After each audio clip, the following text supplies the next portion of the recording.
Ok, buenos días con todos, bienvenidos nuevamente a esta sección de entrevistas del Congreso Mundial de Derecho del Trabajo y la Seguridad Social que se llevará a cabo en Lima. En esta oportunidad tenemos nuevamente el éxito de contar con la doctora María Luisa Molero Marañón. Ella es catedrática de Derecho del Trabajo y Seguridad Social por la Universidad Rey Juan Carlos de Madrid, España. El día de hoy vamos a conversar un poco sobre su ponencia y los alcances, ¿no?, de este trabajo de investigación. En esta línea, bienvenida, profesora María Luisa Molero. Muchas gracias, Carla. Muchas gracias por la presentación y sobre todo por poder contribuir al Congreso Mundial. Muchísimas gracias por su participación. Vamos a dar inicio entonces a las preguntas, estimada profesora, y seguimos con lo primero. Usted defiende en su ponencia informe que ha de analizarse el derecho a la igualdad y la no discriminación en el ámbito del trabajo desde una dimensión transversal. ¿Qué alcance o significado tiene este derecho en las relaciones laborales actuales? Bien, el derecho a la igualdad y la prohibición de discriminación es un derecho muy amplio en su contenido y aunque era ambicioso el proyecto, pero no quería dejar ninguna dimensión sin tratar. Por tanto, igual que me fijé en analizar el derecho desde una dimensión internacional, también he prestado especial atención al principio de la ponencia, primero en abordar lo que significa el derecho a la igualdad y la no discriminación, que ha sufrido una evolución a lo largo del tiempo, integrando desde un principio de igualdad formal en la ley y en la aplicación, hasta luego el derecho a no ser discriminado, hasta una tercera fase que configuraríamos como la discriminación directa y la indirecta, que nos llevaría finalmente a, y lo estoy haciendo todo en síntesis porque no podemos alargar, en finalmente concluir con que el derecho a la igualdad y la prohibición de discriminación cuando afecta en el mundo del trabajo a toda una serie de colectivos ya identificados y reconocidos a nivel mundial, la conclusión que se obtiene es que llegan esos colectivos no solamente tienen una posición de desventaja en el mercado de trabajo, sino a nivel general, dando lugar a colectivos que se encuentran en situación de marginación o de exclusión social en todas sus dimensiones y que afectan de una manera individual en cuanto que inciden sobre un factor muchas veces fisiológico de la persona, como la edad, la raza, la raza o la condición de mujer, y que eso supone un carácter ofensivo, humillante, que vincula el derecho a la igualdad en la dignidad de la persona, pero también tiene una dimensión colectiva porque afecta a grupos sociales enteros por esas condiciones que provocan que se encuentran en una situación de exclusión social, de marginación social. Es esa doble dimensión. Y lo que se analiza a lo largo de la ponencia, lo que se quiere poner de manifiesto es que la dimensión del derecho a la igualdad y la prohibición de discriminación puede afectar a todas las fases de la relación de trabajo. Hay que tenerlo en cuenta desde el momento de la selección hasta las condiciones, hasta la fase de terminación, que además también afecta a la norma laboral, pero también afecta al sistema de protección social y también afecta a la prevención de riesgos. Es decir, es un alcance, por eso hablamos del alcance transversal. Y derivado de esta dimensión tan amplia, los sujetos que pueden provocar conductas discriminatorias también tienen una dimensión muy amplia. No podemos fijarnos solo en el empleador o el empresario, sino que estamos hablando de administraciones públicas, de agencias privadas de empleo, de organizaciones de trabajadores, los propios sindicatos, asociaciones de empresarios. Es decir, lo que se quiere dejar sentado desde el principio de la ponencia es un alcance muy amplio de este derecho y que creemos que se debe tener en cuenta a la hora de estudiar, a la hora de hablar del derecho a la igualdad en el momento actual, en las relaciones actuales.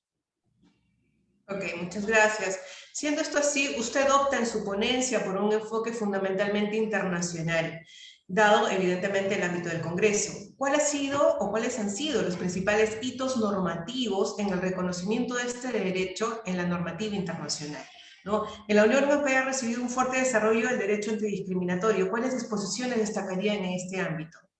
Sí, el desarrollo normativo de este derecho ha sido amplísimo y quería dejar sentado la dimensión internacional porque podríamos estudiar, y de hecho lo hacen muchos de los integrantes de este grupo, lo estudian dentro de su sistema normativo de manera interna, pero lógicamente como yo tenía una labor de coordinación, creía que me tenía que fijar en la normativa internacional. En esta normativa pues es importante, solamente voy a citar varios hitos normativos. En la ponencia hay un desarrollo más exhaustivo de las normas que han sido muy relevantes, pero hay que mencionar la Declaración Universal de los Derechos Humanos del año 1948, en el que ya se dirá, hace más, pues estamos hablando de hace 70 años, que todos los seres humanos nacen libres e iguales en dignidad y derechos, y se proclama ya ahí el principio de no discriminación. También la OIT, en el año 98, proclama como uno de sus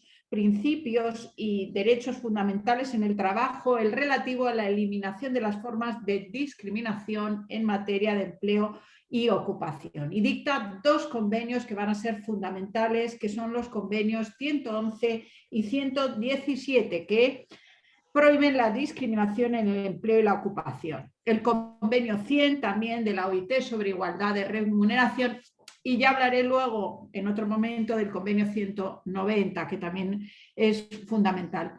Dedicamos en la ponencia, se aborda con profundidad la igualdad o el problema de la igualdad entre hombres y mujeres, y aquí hay que citar la Convención sobre la eliminación de las formas de discriminación contra las mujeres del año 79 y la plataforma de la acción de Beín del año 95, que ha sido hace nada, en el año 2020, proclamado los 25 años del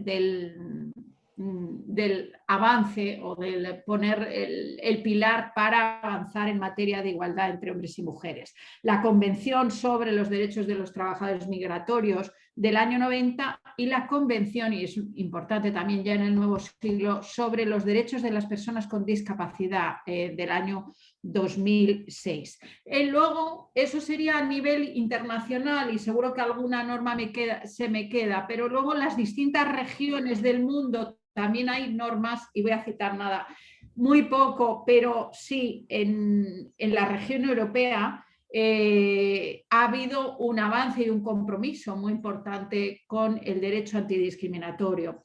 En el Convenio Europeo para la Protección de los Derechos Humanos, en el artículo 14, y la Carta Social Europea revisada. También en la región americana, la Convención Americana relativa a los derechos del hombre, lo que se conoce como el Protocolo San Salvador, y también habría que citar para África la Carta Africana de Derechos Humanos y de los Pueblos. En la Unión Europea se proclama desde los tratados fundacionales como principio fundamental del derecho comunitario, y se da un importante impulso al principio de igualdad de la prohibición de no discriminación desde el Tratado de Ámsterdam a través de dos directivas fundamentales del año 2000. Que están recogidas en el texto. Eso serían más o menos, en un esquema sintético, decir las pautas, las normas más importantes en este terreno. Excelente. Y del contenido de su ponencia y de lo que usted nos está comentando en este momento, pues parece claro que el derecho a la igualdad y la prohibición de no discriminación cuenta con un amplio reconocimiento internacional, ¿no? Pero por el contrario también se señala que existen instrumentos de tutela y lo cual lleva a que sea mucho más limitado, ¿no? Sí, para el reconocimiento de un derecho, aparte de reconocer un derecho, los que somos juristas, lo más importante para que sea efectivo es que ante la lesión de un derecho haya un comportamiento reactivo efectivo, que normalmente en los ordenamientos se realiza a través de los tribunales y de la discriminación. Por tanto, aparte de reconocer este derecho, que como hay una abrumadora normativa internacional y además nacional. Sin embargo, se echa falta, es lo que yo quiero poner de relieve en el informe, se echa en falta un importante aparato normativo que, de carácter internacional, para reaccionar contra los comportamientos lesivos del principio de igualdad, del derecho a la no discriminación. Aquí el aparato es mucho más débil, y realmente se está confiando en que los estados de manera interna sean los que combatan, los que luchen contra el derecho a la discriminación en sus territorios internamente. Todos los convenios en el ámbito internacional lo que se hace es que todos los convenios que hemos ido diciendo crean esos convenios internacionales o la Convención sobre la Eliminación de las Formas de Discriminación, crean comités para presentar reclamaciones, para presentar quejas. Está el comité de eliminación de la discriminación racial o el comité contra la mujer o contra los derechos de las personas con discapacidad, pero esos comités, sus resoluciones adoptan la forma de observaciones, recomendaciones, pero no tienen el grado de obligatoriedad o vinculación que tiene una sentencia judicial. Por lo cual es lo que se llama el soft law, un derecho débil que recomienda al Estado, pero realmente quien impone la sanción, quien puede imponer una sanción o reaccionar con una indemnización es a nivel interno. Y eso es lo que, dadas las relaciones laborales en el siglo XXI, creo que es un reto que tiene por delante el derecho del trabajo, y que ni tan siquiera la organización, la OIT, tiene órganos de control de esta naturaleza, no tiene un tribunal que le acompaña, y al final su capacidad de influencia, que desde luego yo para mi ponencia ha sido fundamental leer toda la documentación que ha estado mostrando la OIT de forma sucesiva. Sin embargo, el grado de obligatoriedad al final depende del Estado internamente, de la ratificación del Estado y de que el Estado cumpla esos convenios internacionales. Sí, de acuerdo con esa posición. Definitivamente los países a nivel interno requieren fortalecer sus instituciones, mejorar políticas públicas que conlleven a ese cumplimiento de normativa internacional. Definitivamente eso es algo que nos falta fortalecer, y más en este actual contexto. Ahora bien, otra pregunta que surge de la evaluación de la ponencia es que usted indica que el impacto de la pandemia en la desigualdad ha sido muy profunda frente al horizonte que se vaticinaba con la Agenda del 2030. En concreto, según se lee en el informe, la OIT ha declarado que en menos de un año se ha producido una vertiginosa profundización de la desigualdad sin precedentes, por lo intensa, global y veraz en sus efectos. No obstante, han existido fuertes diferencias entre los países ricos y los países pobres. ¿Cuáles han sido las principales consecuencias en el empleo? Bien, ¿qué ocurre? Que cuando llega, es verdad que la desigualdad ya había sido profunda, se había producido una desigualdad profunda a raíz de la crisis financiera de los años 2008 y 2009, que posteriormente nos situamos a medida que pasan los años, sobre todo alrededor del 2014, 13-14, en otro contexto mucho más optimista, que da lugar a esa Agenda 2030, en donde se fijan los objetivos de desarrollo sostenible marcados para 2030, pero ya es un escenario en materia de igualdad, que además va a estar presente en varios de los ODS, mucho más optimista. Este es el escenario en el que se mueve cuando se produce la pandemia en el año 2020. Y por eso la OIT ha dicho que la situación cambia radicalmente a raíz de la pandemia, y en un año se producen unos efectos devastadores en materia de igualdad en el trabajo. Dicho en esquema de síntesis, lógicamente no es igual los efectos para los países ricos que para los países pobres, pero sí, con carácter general, el desempleo es enorme. Se habla de un desempleo equivalente al producido después de la Segunda Guerra Mundial. El desempleo producido en un año, se habla de unas pérdidas de horas de trabajo como no había habido, y se habla de una crisis económica que dice que se ha de remontar uno a la Gran Depresión de los años 20. Es decir, que es una situación única en cuanto al empleo. Además, en los países menos desarrollados, más pobres, es como si la situación preexistente se agudizara. Es decir, si el sistema sanitario no funcionaba bien o los sistemas de seguridad social, a raíz de la pandemia es como que aflora todavía más esa realidad. Y en materia de empleo, los países que se sostenían y se sostienen fundamentalmente con empleo informal, el empleo informal es mucho más vulnerable a este tipo de crisis y, por tanto, leyendo la documentación de la OIT, que es muy reveladora, y yo no sabía, vamos, pues son datos que he ido aprendiendo con los miembros del grupo y con la documentación, más de la mitad del empleo mundial es empleo informal, es decir, no estamos hablando de algo insignificante, y en ese el empleo informal ha sido afectado gravísimamente, tanto los pequeños negocios, los pequeños, los autónomos y el empleo irregular que permite sobrevivir a muchas personas y a muchas familias en el mundo. Todo ese desempleo que se ha producido ha afectado también a los trabajadores que trabajan en ese tipo de trabajo y en esos pequeños negocios familiares o empleos informales, y se llaman informales porque son empleos en general sin derechos, que están al margen del derecho del trabajo y la seguridad social, y por tanto ese empleo no ha podido recibir las ayudas que han articulado los estados excepcionalmente en tiempos de pandemia, como líneas de crédito, ni los trabajadores han podido acceder muchas veces a las prestaciones que estaban extraordinarias articulando los gobiernos. Por tanto, son los más afectados por la pandemia, aumentando muchísimo el desempleo y el nivel de pobreza entre esos colectivos. Creo que ese es uno de los datos más destacables del informe. Muchas gracias.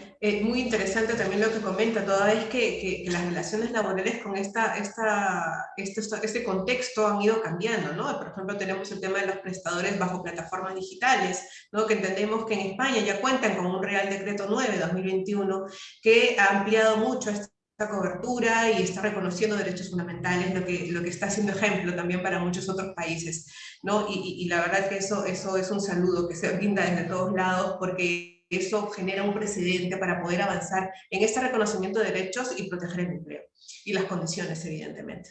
Bien, dicho esto, tenemos además una pregunta que también nos surge, ¿no? En los países más ricos la desigualdad no ha sido lineal, sino que ha repercutido fundamentalmente en una serie de grupos poblacionales. ¿Cuáles han sido los colectivos más afectados desde la mirada que ustedes tienen?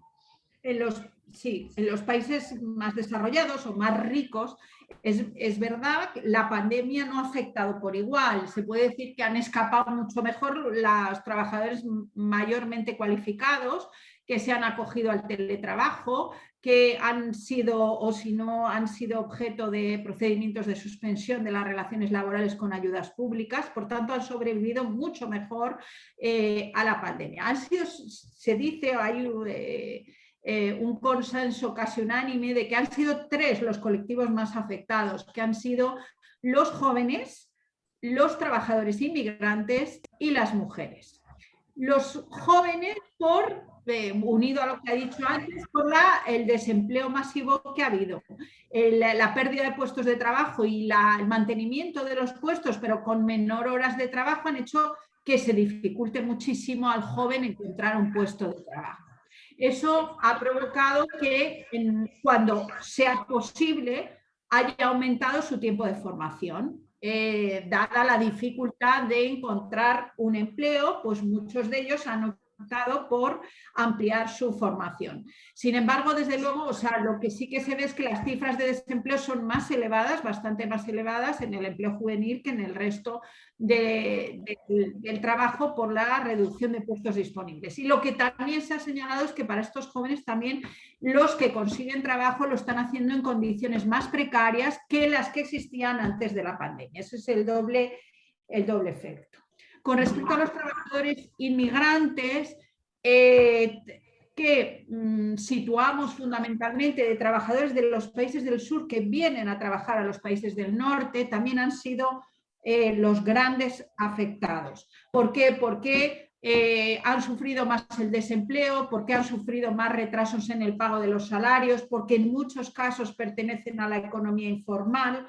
Y aquí sí que, aunque sea un momento, quiero citar a los trabajadores del empleo doméstico, que es algo pues, que une mucho países del sur y países del norte, en particular España, y que, mira, este año se hacía el aniversario del convenio de la OIT sobre trabajo doméstico del número 189, que significó un paso adelante y que, sin embargo, ahora con la pandemia puede significar un paso atrás porque muchos trabajadores domésticos han vuelto a la economía informal porque los empleadores deciden reducir costes y deciden que salgan del sistema de la seguridad social. El trabajador del servicio doméstico es un trabajador que es un trabajador, y esto sí que no es algo universal, es un trabajador clave dentro de lo que llamamos el empleo de los cuidados, del trabajo de los cuidados. Y por tanto es un reto también que tiene por delante el derecho del trabajo, el dignificar las condiciones de los trabajadores domésticos. 8 de cada 10, dice la OIT, están en economía sumergida. Ese es el primer problema, porque quien está en economía sumergida no tiene derechos ni protección social. Y en segundo lugar, sí quiero apuntar que en muchos países, al menos en Europa, se regula el estatuto jurídico de estas trabajadoras, que son mayoritariamente mujeres, con una reducción de derechos respecto al trabajador común. Cobran menos, tienen una protección social inferior, por ejemplo, en algunos casos no tienen desempleo. Y, en tercer lugar, las que están formalizadas, hay un comportamiento de incumplimiento muy generalizado y muy admitido por la sociedad, el no cumplir la normativa laboral, el no, por ejemplo, con las trabajadoras internas, no respetar sus derechos al descanso. Es decir, es un colectivo muy vapuleado y que lo ha sido más en la pandemia, pese que hay que decir que muchas de ellas han seguido trabajando con riesgo de su salud. En el ámbito de la prevención de riesgos, por ejemplo, no se contempla dentro de la normativa de prevención a este colectivo. Es decir, es un empleo muy denostado, y es importante que se ratificara el convenio de la OIT 189, que no se ratifica por los estados como debiera y que da toda una serie de orientaciones que elevarían las condiciones laborales de todas estas empleadas, que son una parte muy importante del empleo. Y el último colectivo, que no me voy a extender él porque vamos a abordarlo con más profundidad, porque mi ponencia está abordando con más profundidad, es el de las mujeres. Dado que afecta a más del 50% de la población, creo que había que dedicarle una atención mayor que al resto. Por supuesto, y justamente ahí va la pregunta siguiente, ¿no? En la ponencia se dedica muy buena parte del contenido a analizar el agravamiento producido en la desigualdad entre hombres y mujeres, haciendo referencia a un retroceso en la igualdad de género, ¿no? ¿Cuáles han sido las razones por las cuales la pandemia ha afectado más a la mujer en el trabajo que el hombre? Es una pregunta complicada porque la problemática es compleja, pero bueno, yo voy a creo, sintetizar o dar la razón que creo más determinante, dando por supuesto que es una problemática compleja y que obedece a varias causas. El hecho de que por qué la pandemia afecta más a la mujer en su situación en el empleo frente al hombre. Creo que la razón principal es que la mujer tiene o asume en nuestra sociedad, y esto es una cuestión transversal, es decir, sea cual sea el punto geográfico que miremos del mundo, asume la responsabilidad de los cuidados en el mundo, y eso le va a condicionar por entero su posición en el trabajo, su posición en la vida profesional.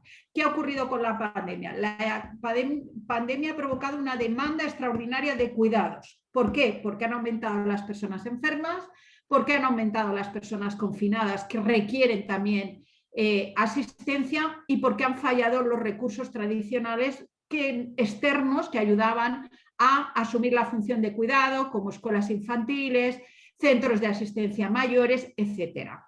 Esos tres factores han hecho que haya mayor demanda de cuidado y que además esa demanda de cuidado se tenga que llevar a cabo en el hogar.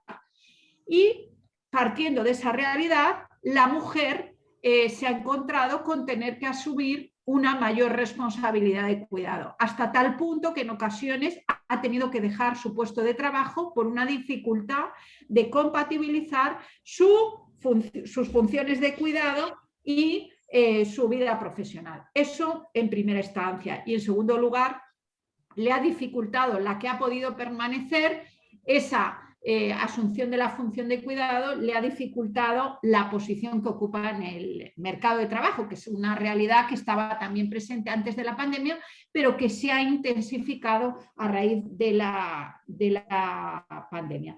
Creo que ese es el factor esencial que ha ahondado en la desigualdad entre hombres y mujeres, que creo que es muy preocupante porque antes de la pandemia marchábamos con toda una serie de objetivos que iban a hacernos avanzar en la igualdad de género y ahora se están dando pasos atrás, porque no podemos olvidar que la vuelta al domicilio, como supone el teletrabajo, perpetúa los roles tradicionales de género por toda una serie de razones muy acendradas en la sociedad, por lo cual hay que estar, y así lo digo en mi ponencia, muy al tanto. Y aquí sí quiero decir que, bueno, que estamos implicados, está implicado todos los sujetos que actúan en el mercado de trabajo.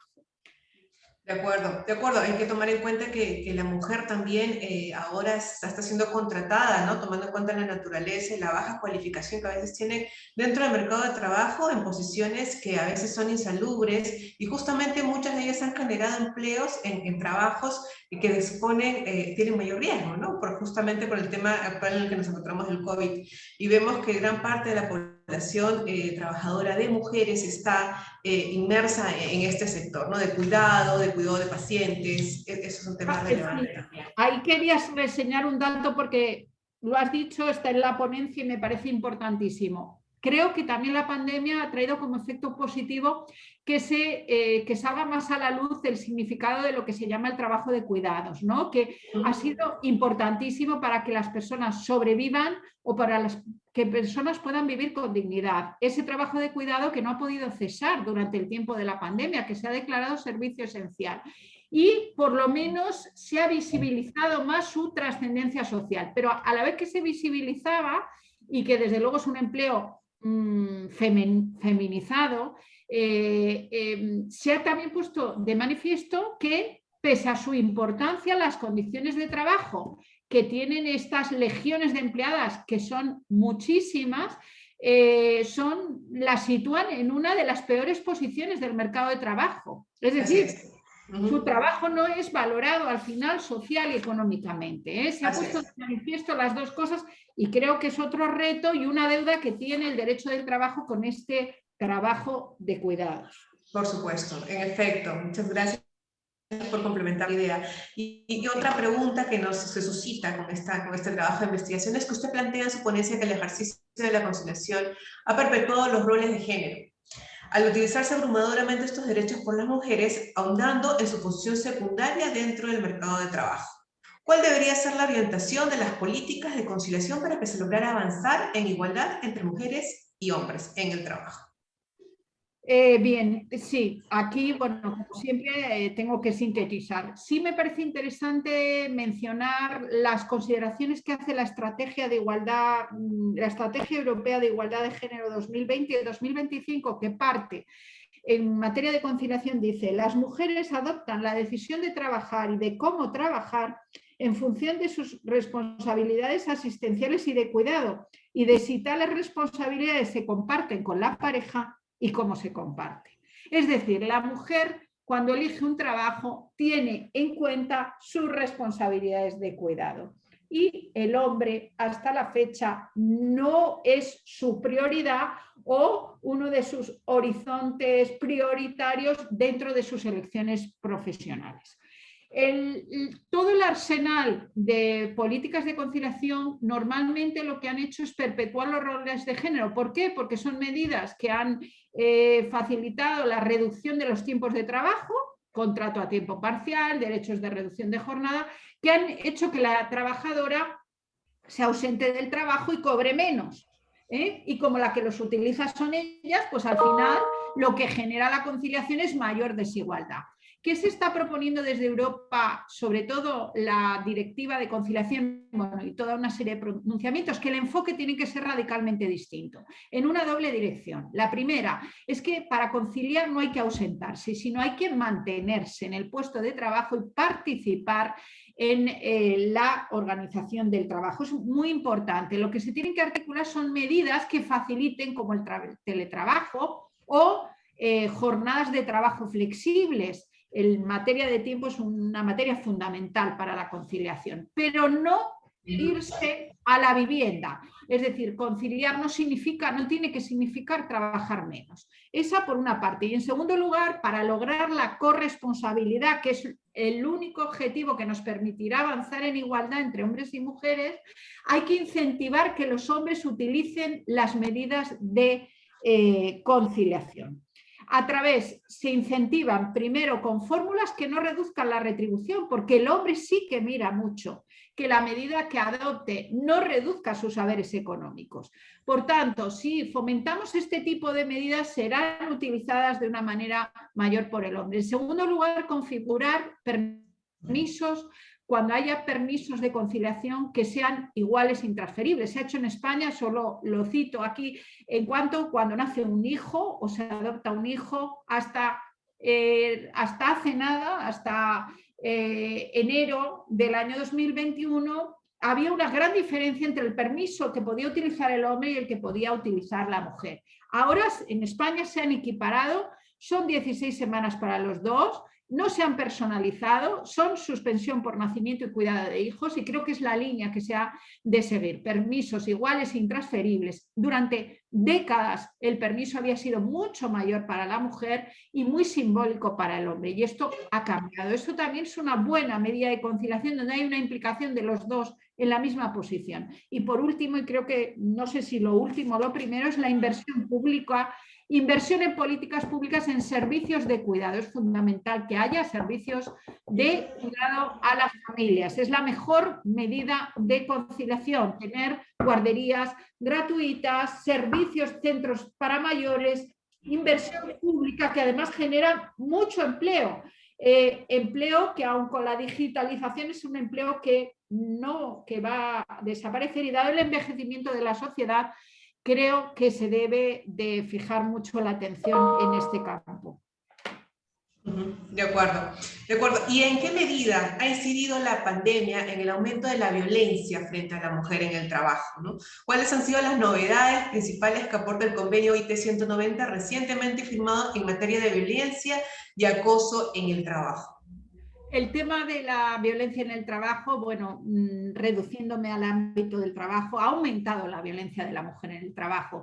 Y por resumir, podríamos decir que han sido 3 los elementos que han afectado que aumente la violencia de la mujer en el trabajo. El primero podría ser otra vez el retorno al domicilio.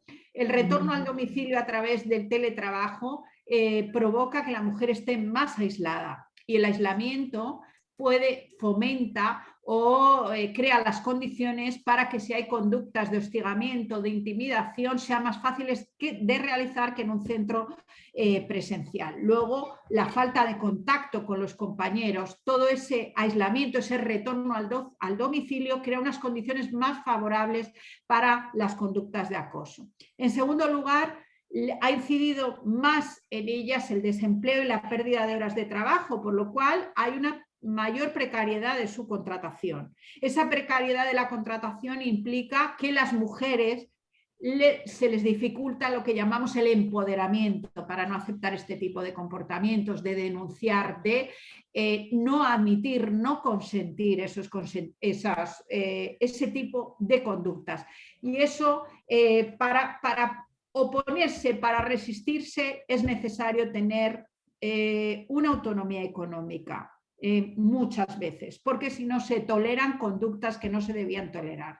Ese es el segundo elemento para que esté aumentando o podamos considerar que se está aumentando la violencia. Y el tercer elemento es la digitalización. La digitalización ha conllevado lo que llamamos el ciberacoso. El ciberacoso que también es un acoso a través de redes, a través de la tecnología, que en muchas ocasiones facilita lo que llamamos la impunidad del autor, la dificultad de esconderse en parte en el anonimato de la red y promueve a veces ese tipo de comportamientos el entorno digital. Por eso ya el convenio 190 contempla este tipo de comunicaciones a través de este entorno. El convenio 190 es muy importante en el enfoque que ha dado. Se ha firmado en el año 2019, pero para que tenga trascendencia es necesario que los estados lo ratifiquen y hasta la fecha solo 5 lo han hecho. Y es importante, y digo 3 cosas, la propia definición de acoso que da es una definición mucho más amplia que la que manejan muchos estados internamente en relación con el trabajo, con causa al trabajo, es decir, el vínculo que maneja con el trabajo es mucho más amplio que la relación laboral estricta. En segundo lugar, maneja un término trabajo amplísimo. Es dentro del trabajo, pero el trabajador despedido también puede ser el trabajador voluntario, el trabajador del empleo informal, es decir, abre mucho la mirada en las conductas de acoso. Y luego, bueno, son muchas cosas, pero en la definición hay 2 cosas que son importantes. Primero, no hace falta reiteración, que es uno de los elementos que se ha discutido, si hace falta reiteración para constituir una conducta de acoso. No es necesario la reiteración en el comportamiento y, en segundo lugar, no hace falta tampoco una determinada intencionalidad. Eso no es lo relevante para estar ante una conducta de acoso. Y luego fomenta, bueno, establece un doble enfoque preventivo y reparador. Es muy avanzado ese convenio número 190. Ahora, como el 189, lo importante es que los estados lo ratifiquen y lo lleven a efecto en sus ordenamientos. Y finalmente, para ya ir concluyendo con esta entrevista, la intensificación de la digitalización en la actividad económica a consecuencia de la crisis sanitaria ha tenido efectos también decisivos en el mercado de trabajo y en las relaciones en que se desenvuelve el mundo del trabajo. ¿En qué consecuencias o qué consecuencias tiene en el ámbito de la igualdad en el trabajo? Bien. La brecha, la digitalización, bueno, ya has hablado de las plataformas, pero la digitalización que ha sido intensísima a raíz de la pandemia, de la actividad económica, y por supuesto se ha proyectado en las relaciones de trabajo. Y ha provocado, en primer lugar, una cierta brecha digital entre las regiones, porque la digitalización exige conectividad y, por tanto, las zonas geográficas, zonas rurales, zonas aisladas, quedan atrás en ese proceso de digitalización. También incide en la formación, porque para la digitalización hace falta toda una serie de competencias digitales, unas competencias formativas. Quien no puede tener acceso a esa formación está quedando atrás y va a quedar atrás en un futuro. Se habla también de una brecha digital en materia de género. Las mujeres están infrarrepresentadas en lo que se llaman las profesiones STEM y profesiones de perfiles técnicos. Y también está habiendo ya una dificultad, pero si el entorno digital sigue a la velocidad que tenemos, pueden quedar atrás si no optan por otras elecciones formativas.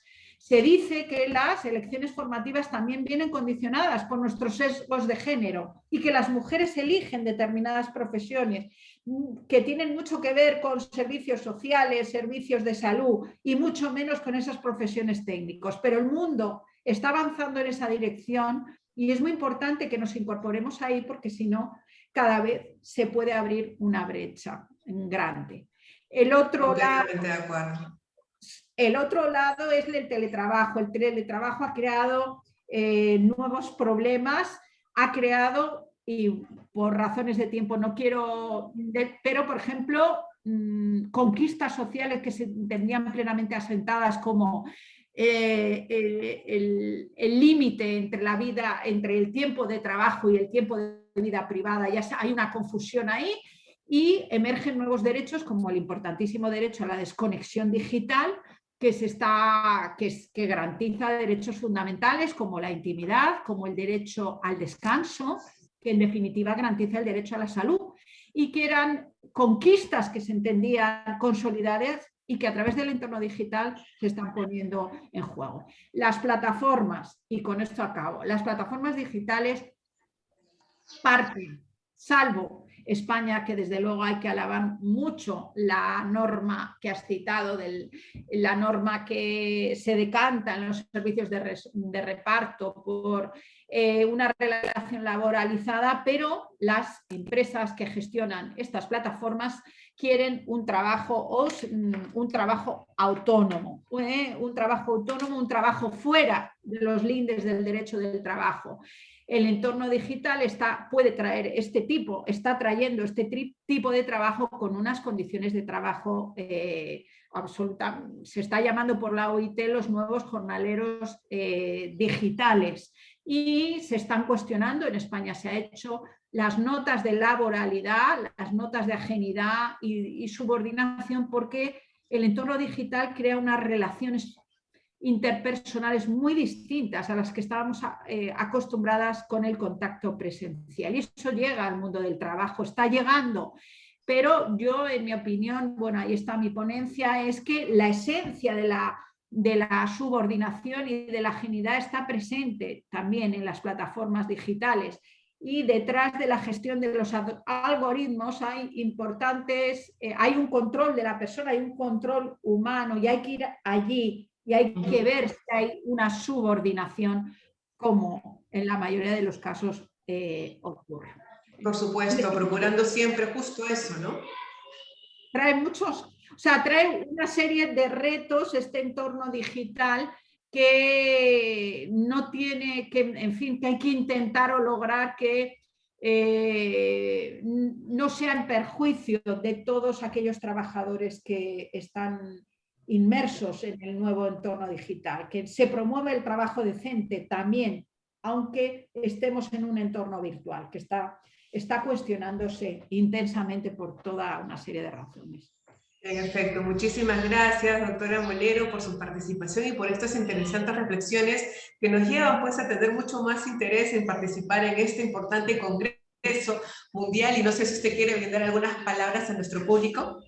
Sí, yo les animo a participar, a que nos podamos encontrar los días que se han señalado, que podamos, además de la ponencia, sobre todo, intercambiar opiniones, escuchar a gente de los distintos países con miradas diferentes, que creo que un congreso también es para eso, y que pese a que no puede ser presencial y es virtual, pues ya veis que nos podemos comunicar, y a mí me encantaría poder escuchar a personas o opiniones disidentes o críticas sobre lo que se diga, sobre lo que se ha dicho en este tema que es, yo creo, crucial para las relaciones laborales, como es la igualdad en el trabajo. Muchísimas gracias. En efecto, nuestro Congreso Mundial se estará llevando a cabo del 7 al 10 de septiembre, con lo cual invitamos a todos a participar, ¿no? Y esta es una de las entrevistas, esta es una de las ponentes que vamos a tener en este importante Congreso, y entonces los esperamos a todos. Muchísimas gracias, y muchas gracias también por su participación, doctora Molero. Muchas gracias, Carla, por esta entrevista y por el interés y la disponibilidad que has tenido en todo momento. Muchas gracias. Hasta luego con todos. Adiós.